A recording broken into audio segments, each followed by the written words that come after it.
Every now and then, an NBA team makes a move so big that fans start planning the championship parade before the ink is even dry. You think, this is it, the missing piece is finally here. And in the summer of 2024, that was the vibe in Philadelphia. Years of heartbreak were finally supposed to end.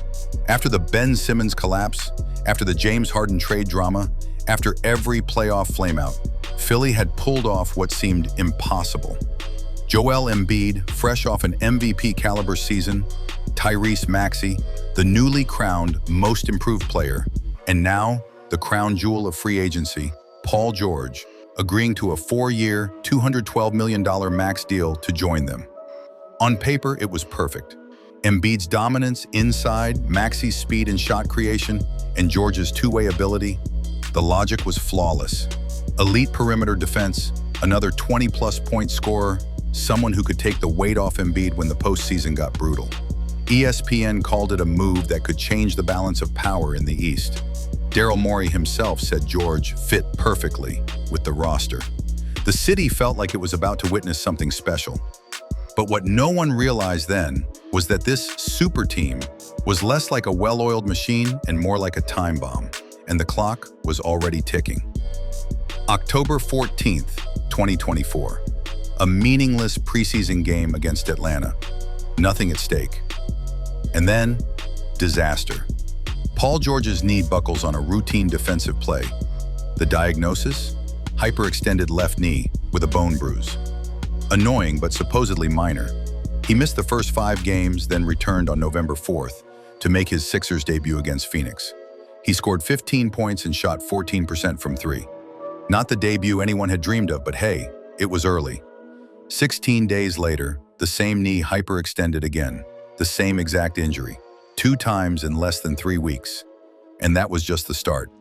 In January, George injured his finger, forcing him to play with a splint and take painkiller injections for 5 straight games. Then came a groin injury that refused to heal.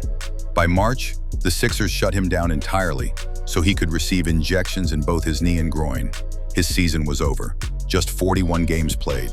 The Sixers paid him $49.2 million for those appearances. That's about $1.2 million per game for his lowest scoring average since his rookie season.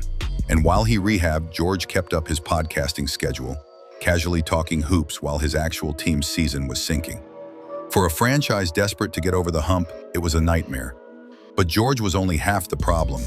The real blow came from the one guy who was supposed to be untouchable, Joel Embiid. Embiid's injury history has always been a sore spot, but this year took it to another level. He played just 19 games the entire season, 2 surgeries on the same left knee in just 14 months. Back in February 2024, he had a lateral meniscus tear repaired, standard procedure. The expectation was he'd be fine. But by April 2025, he was back under the knife for an arthroscopic cleanup on that same knee. NBA medical experts started sounding alarms. One flat out said, "I'm very guarded, not just with next season, but with his career." Another compared Embiid's situation to Kawhi Leonard's. And then came the name no Sixers fan wanted to hear, Yao Ming. The implication was clear. Embiid's body might simply not be built to hold up long term. The financial picture made it even scarier. Embiid's current deal pays him $51.4 million a season. But in September 2024, he signed a 3-year, $193 million extension that hasn't even started yet. By the 2028-29 season, when he'll be 35 years old with chronic knee issues, he's set to make $67.2 million in a single year. Add George's $212 million contract and Maxey's new extension, and you have a payroll disaster. The Sixers are spending 96.5% of the salary cap on 3 players. By 2026-27, that trio will make $152 million before luxury tax penalties. And those penalties, projected between $75 million and $100 million a year. Over the next 4 seasons, Philly is on the hook for more than $600 million to 2 stars who can't stay healthy and a young guard who can't win games alone. It's not just a bad situation. It might be the most expensive self-inflicted wound in NBA history. As bad as the injuries and contracts were, the chemistry was even worse. November 2024, the Sixers were already sliding. Veteran Kyle Lowry called a players-only meeting to figure out what was going wrong. That's when Tyrese Maxey, quiet, humble Tyrese Maxey, did something no one expected. He looked Embiid in the eye and told him the truth. "You're late to everything. Meetings, practices, flights, and it's killing the team." It wasn't meant as an insult, it was leadership. But the very next day, details from that private meeting were all over the internet. Embiid was furious, not at Maxey, but at whoever had leaked it. He told reporters, "I know who leaked it," and when asked if that person was still on the team, said, "There's a chance they are." Around the league, a lot of people suspected Paul George. After all, during Embiid's entire career in Philly, there had never been a leak like this. And George, well, he has a podcast and a history of oversharing. The trust in the locker room was gone. Then came the moment where Embiid finally snapped. Philadelphia Inquirer columnist Marcus Hayes published a piece questioning Embiid's commitment to winning and brought up his late brother and young son in the process. That crossed a line. After a loss to Memphis, Embiid spotted Hayes in the locker room. According to Hayes, Embiid confronted him for 2 to 3 minutes, making it clear, "Criticize me all you want, but never bring up my family."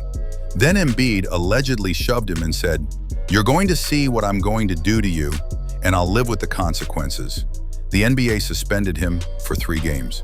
When asked later if he regretted it, Embiid said, "Fine me $1 million, $2 million, $10 million, I'd still do it." The season itself was a disaster. The Sixers finished 24-58, their worst record since the darkest days of the process. They missed the playoffs for the first time since the Ben Simmons era. The big three of Embiid, George, and Maxey played just 15 games together, logging under 300 total minutes.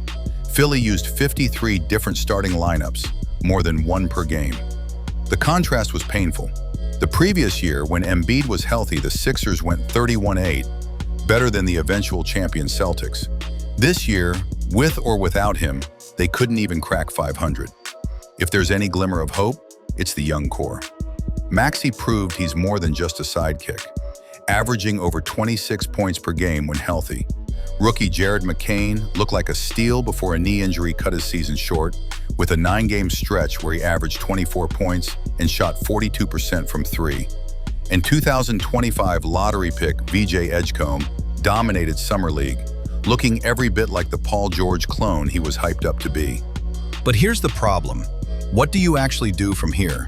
Running it back means betting that Embiid's knee magically holds up, that George suddenly becomes durable at 35, and that the big three can build chemistry that's been missing for a year. Blowing it up means trying to trade 2 players with negative trade value and enormous contracts, and probably attaching assets just to make it happen. Some people around the league are even starting to wonder if Philly is hiding how bad Embiid's knee really is. When doctors start mentioning Yao Ming's career trajectory, it's not a good sign. And with luxury tax bills climbing toward 9 figures annually, this isn't sustainable even for an NBA franchise. What makes it worse is seeing what other teams are doing. While Oklahoma City is building a dynasty around Shai Gilgeous-Alexander and the youngest roster in the league, the Sixers are stuck with stars who can't stay on the court. Daryl Morey himself admitted this was the toughest season of his career. And this is a guy who's been through the China controversy in Houston, the James Harden mess, and the Ben Simmons standoff. So here we are, a $600 million investment in 2 injury-prone superstars, a locker room that doesn't trust each other, a fan base watching its championship window slam shut. And the scariest part, there might not be a way out. Do you think Philly should run it back and hope for a miracle? Or tear it all down before it's too late? Because the way things look right now, this might not just be the most expensive disaster in 76ers history. It might be the moment that changes the franchise forever.